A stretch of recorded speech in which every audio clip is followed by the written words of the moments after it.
Welcome back to another technical deep dive here in the debug zone.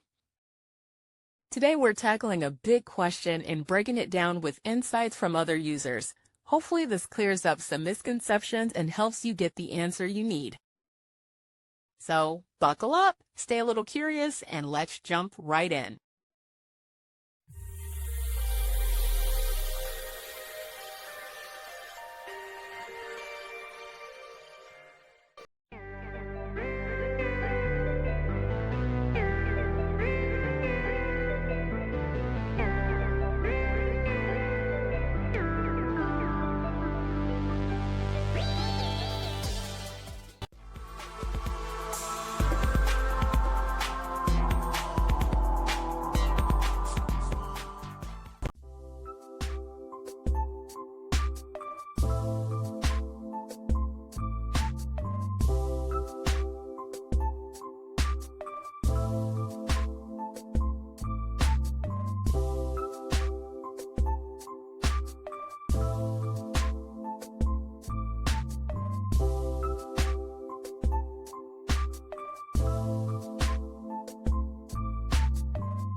And that's a wrap.